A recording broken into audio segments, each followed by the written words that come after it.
Hello everyone, welcome back to SSB crack exams with Anuradha. और मैं हाजिर हो चुकी हूँ पार्ट 5 लेके for your TAT practice exercise. और हमने इससे पहले बहुत सारे स्टोरीज पिक्चर्स देखे टैट के, और हमने उसके साथ साथ स्टोरीज देखे हैं, उनकी इंटरप्रिटेशंस देखे। तो आज के सेशन में भी हम दो ऐसे इंपॉर्टेंट सैम्पल पिक्चर्स देखेंगे, उनके स्टोरीज देखेंगे और उनकी इंटरप्रिटेशंस देख लेंगे। So let us start with the first picture. I want you guys to just pause the session here and look at the picture for 30 seconds, और उसके बाद हम डिस्कस करेंगे what things we could observe from the picture. So this is the first picture, so you can pause the session here and observe it for 30 seconds. So now that you have observed the picture, let us see what observations we could see. तो basically एक रास्ता हमें दिखाई दे रहा है, specifically कोई city या town का, क्योंकि आसपास बहुत बड़े बड़े shops हमें दिखाई दे रहा है. People are also wearing city like clothes. ठीक है, urban people we could see. There are a kind of 7 people, 8 9 people around here. एक हमें मैन देखने को मिल रहा है, एक आदमी देखने को मिल रहा है जो हाथ में कुछ लिए, स्पेसिफिकली कोई चेन वगैरह लेके भागने की कोशिश कर रहा है। और उसके पीछे एक और लड़का हमें देखने को मिल रहा है, यंग मैन और a boy who is also trying running after this man. और एक लेडी हमें देखने को मिल रहा है जो रिक्शा में बैठे हैं, and she is extending her hand. So probably हो सकता है कि उनसे कुछ लेके ये आदमी भाग रहा हो। So maybe the chain belongs to this lady, right. So कोई कोई चोरी हो रहा है, ऐसा कुछ थीम पे आप ये स्टोरी लिख सकते हो। तो इसी थीम पे मैंने स्टोरी यहाँ पे आपको प्रोवाइड करूंगी, सैम्पल स्टोरी ना, नॉट नेसेसरली इसी थीम पे आपको लिखना है। अगर आपको पास कोई और थीम है तो उसके ऊपर भी आप स्टोरी लिख सकते हैं। Now in the sample story, whatever I am going to tell you, this will not be an ideal story of course. इसमें मैं आपको समझाऊंगी किस तरह टैट में स्टोरी लिखा जाता है। तो इसी थीम को आगे रखते हुए, चोरी वाला थीम को आगे रखते हुए, ये स्टोरी जो है आपके लिए मैंने प्रोवाइड किया है, sample story. Let us read and you will understand. पहले हमें बैकग्राउंड से स्टार्ट करना है। इस बैकग्राउंड में हमें हीरो का नाम और उसका जो ऑक्यूपेशन है वो हमें प्रोवाइड करना है। एज आप स्किप कर सकते हो या दे सकते हो, आपकी मर्जी, but it is not a hard and fast rule.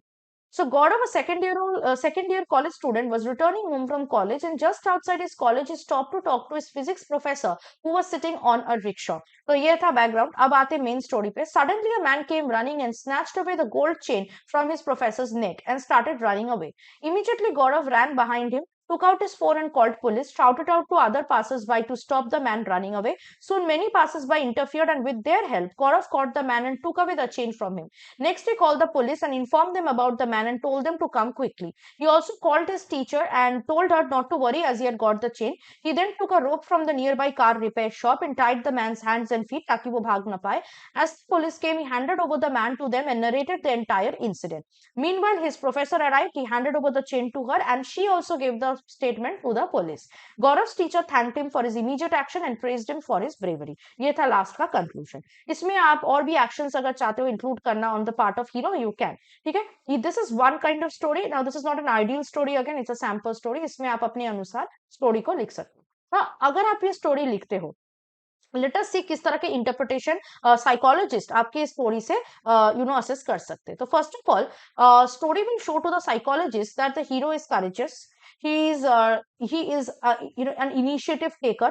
He shows his immediate action by running after the man, so he's not frozen at the spot। जैसे ही वो आदमी भागता है वो उसके पीछे पीछे भागता है।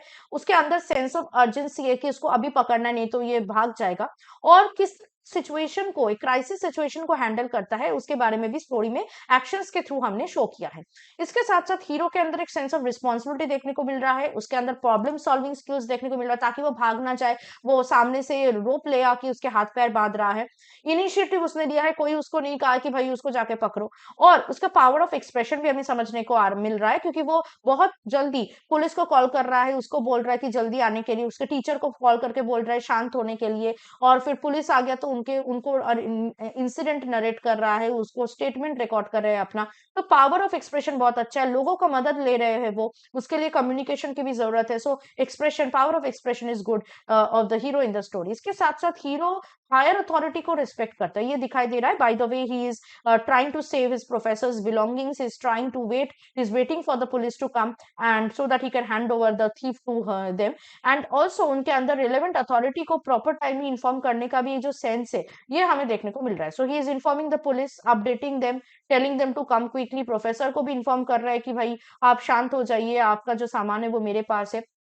So every communication is maintained and he's informing everyone, all the relevant authorities at entirely right time।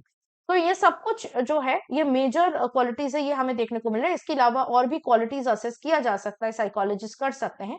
तो इसके बारे में आपको क्या लगता है, if you are a psychologist, story से क्या से आप मतलब कौन कौन से क्वालिटीज और असेस किया जा सकता है, अगर आपको लगता है तो वो आप कमेंट में हमें बता सकते हो।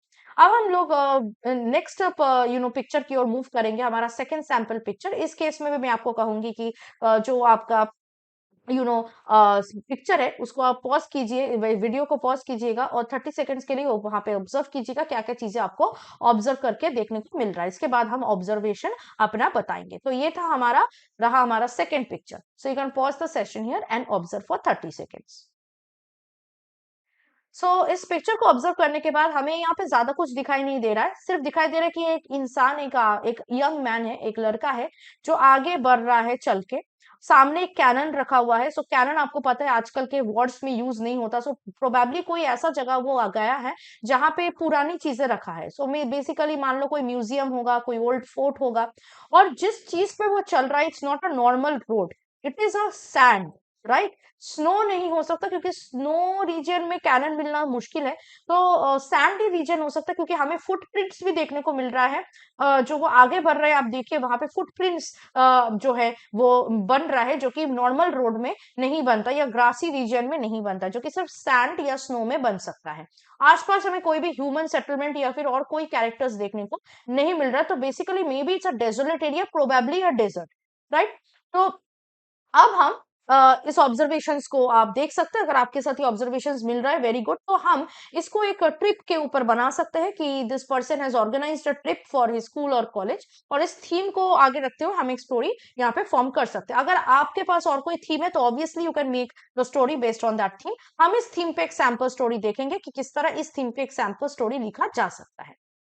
मैंने पहले सेंटेंस में हीरो का नाम और उसका ऑक्यूपेशन जो है वो इंट्रोड्यूस किया है। सुरेश मेरा हीरो का नाम है, was a first year student studying BA in history from the Madras college.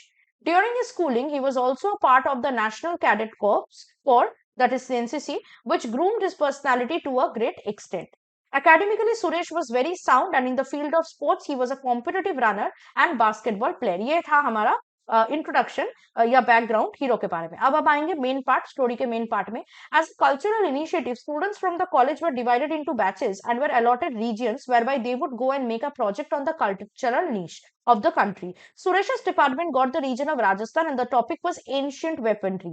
By gravity of Suresh's enthusiasm and exposure over various activities in his schooling, he was appointed as the trip lead, where he would be assisting the professors and leading the group of 30 students in the region. He did proper research on the weaponry in Rajasthan royal family, visited the local museum, took photos and made notes, and submitted report to the department with a suggestion to cover the Jagar fort that houses the largest cannon gun in India. Professors were very impressed by Suresh's efforts and the students were awestruck to witness the largest cannon. तो ये था last, कैसे professor impressed हुए थे सुरेश के research के वजह से, और उसके रिसर्च के वजह से बाकी स्टूडेंट्स भी ये बहुत ही एक हिस्टोरिकल चीज वो अपने लाइफ में देख पाए। अगेन यहाँ पे आप अगर एक्शंस पुट करना चाहते हो, ऐड करना चाहते हो, तो यहाँ पे आप कर सकते हो। मोस्ट ऑफ ऑल ये स्टोरी लाइन पे अगर आप बनाना चाहते हो स्टोरी, तो इस तरह आप बना सकते हो। लेट अस ऑल्सो सी कि इस स्टोरी को अगर आप लिखते हो तो किस तरह इसको इंटरप्रेट किया जाएगा। मैं यहाँ पे आपको डिटेल्ड इंटरप्रिटेशन शो करूंगी ऑफिसर लाइक क्वालिटीज यानी OLQ वाइज। तो अगर हम इफेक्टिव इंटेलिजेंस वाइज देखते हैं तो इस स्टोरी में ये बहुत ही ज्यादा विजिबल है। The way Suresh had a multiple of experiences in his life time on travelling, on sports and everything, जिसके वजह से उसको लीडरशिप रोल मिला। उसके ये सारी चीजों को देखने की वजह से ही प्रोफेसर या डिपार्टमेंट जो थे उनपे ये लीडरशिप रोल जो है उनपे असाइन किया। रीजनिंग एबिलिटी है कैरेक्टर में, उसने जिस तरह रिसर्च किया, एंशिएंट वेपनरी पे नोट्स बनाया, रिपोर्ट प्रेजेंट किया, रीजनिंग था।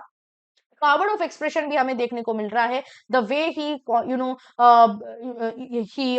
contacted or conversed with the professors and told them what his plan was and how he made them into proper notes and presentation and report. Self confidence है क्योंकि he has done a lot of things in his life, तो obviously confidence वहां से आ रहा है। Determination भी है, he wanted to go for the best, so he did not settle only for any fort in Rajasthan but that fort which has house the largest cannon. Okay, organising ability है, उसने organise किया trip को। तो यहाँ पे आप story में अच्छे से ऑर्गेनाइजिंग स्किल्स नहीं दिखाया गया सुरेश का, पर आप यहाँ से उन्होंने ट्रिप कैसे ऑर्गेनाइज किया, जैसे प्रॉपरली उन्होंने रिसर्च किया कौन से टाइम में जाना है, कैसे जाना है, ट्रेन का रिजर्वेशन किया उन्होंने, होटल्स वगैरह रिजर्व किए, साइट सीइंग का रिजर्वेशन किया, all the important document, stationery, cameras, everything he has organised. किस तरह उन्होंने टीम्स को डिवाइड किया, असाइन किया काम। तो इस तरह आप ऑर्गेनाइजेशन एबिलिटी को और भी अच्छे से दिखा सकते हो स्टोरी में। इनिशिएटिव उन्होंने लिया है क्योंकि उन्होंने अपने लाइफ में बहुत कुछ किया है, तो ऑब्वियसली उनको इनिशिएटिव नहीं लेना पड़ा। Professors have already given him the road. ठीक है, यहाँ पे अगर आप थोड़ा सा इनिशिएटिव दिखाना चाहते हो तो you can say that he approached the professors for the role by showing him that about his achievements and by giving them a proper draft and a outline और a blueprint of what he wanted to do. ठीक है, courage obviously क्योंकि team of 30 people उनको lead करना बहुत बड़ी बात है, तो उसके अंदर ये करेज है। और वो बहुत सारे जगहों में गए हैं, एनसीसी में थे तो ऑब्वियसली उनके अंदर करेज होगा, that's for sure. Cooperation obviously दिखा गया क्योंकि टीम ऑफ 30 मेंबर्स को रेगुलेट करना, लीड करना, it needs a lot of cooperation. Also sense of responsibility है, as a leader he understands the responsibility and executes them with finesse. Stamina है क्योंकि ये रिसर्च वगैरह के काम के लिए बहुत ज्यादा एफर्ट्स की जरूरत है alongside studies and everything, so he has made this very clear. Group influencing ability है, group of 30 members को influence कर रहे हैं, professors को influence कर रहे हैं, it's again a big thing. Liveliness भी है because he was an NCC cadet, he knows that he is energetic, he is interested in these things. He was also a BA history student, so he will obviously have interest in the subject concerned. Social adaptability भी है क्योंकि leaders के instructions को वो follow कर रहे हैं, group को cooperate कर रहे हैं group में, so social adaptability is obviously there. तो ये था इंटरप्रिटेशन, आपको समझ में आ गया। Being a psychologist how your story will be interpreted step by step like this according to the qualities मैंने आपको शो किया है। तो जब भी आप कोई भी स्टोरी लिखो, आप खुद का भी ऐसे स्टोरी के पॉइंट्स को अकॉर्डिंग टू OLQs ऐसे सेल्फ एनालाइज कर सकते हो, तो आपको समझ में आएगा कि कौन सा पार्ट इसमें मैं और भी अच्छे से दिखा सकती हूँ। I would suggest you to do the interpretations on your own, so you will know where to improve your own story in a much better way. अब मैं आपको एक होमवर्क पिक्चर दिखाऊंगी। I would suggest you कि इस homework picture को आपको 30 seconds देखना है, ऑब्जर्व करना है और नेक्स्ट 4 मिनट्स बिना इस पिक्चर को देखे अपने आप को एक टाइमर देके आपको स्टोरी लिखना है। ये स्टोरी मैं आपको रिक्वेस्ट करूंगी हमारे नीचे दिए गए कमेंट बॉक्स पे लिखना है। You can take a screenshot and upload it और you can just directly write it down in the comments. हमें कमेंट करके जरूर बताइएगा कि इस वाले पिक्चर पे आपको किस तरह का स्टोरी लिखना है या कौन सा स्टोरी आपने लिखा है। So this is the picture, you can pause the session here for 30 seconds, observe it, then give yourself 4 minutes and write down the story and let me know in the comment what is your story or what can be the theme of your story in this kind of picture. ऐसे अगर आपको आपके upcoming SSB interview के लिए prepare करना है तो हमारे एसएसबी इंटरव्यू ऑनलाइन कोर्स को सब्सक्राइब कर लीजिए। This is the best online course in the entire market. इसमें आपको 5 दिन के एसएसबी प्रोसीजर के बारे में फुल नॉलेज मिल जाएगी। इसके साथ साथ लाइव क्लासेस में भी आपको ज्वाइन करने का मौका मिलेगा। हमारा जो अप्रैल बैच है वो 1 अप्रैल से स्टार्ट होने जा रहा है, तो इससे पहले आप कोर्स को ज्वाइन कर जाइएगा। अगर आपको बाकी और भी कोई डिफेंस कॉम्पिटिटिव एग्जाम के लिए भी सब्सक्राइब करना है और प्रिपेयर करना है तो उसके लिए भी कोर्सेज हमारे ऐप में अवेलेबल है। So download our SSB crack exams learning app today, use the code warrior10 while you are enrolling to the course so that you can get 10% discount on it. That was it from my side. I'll hope to see you very soon with some more practice exercises and sessions for your upcoming SSB interview. Till then, stay tuned with us and always stay positive and motivated. Jai Hind. अगर आप एक defence aspirant हैं और SSB interview, NDA, CDS, FCAT जैसे exams के लिए prepare कर रहे हैं तो आप एसएसबी क्रैक एग्जाम्स के कोर्स को चेक करना ना भूलें। आप हमारी लर्निंग एप्लीकेशन को गूगल प्ले स्टोर से भी डाउनलोड कर सकते हैं।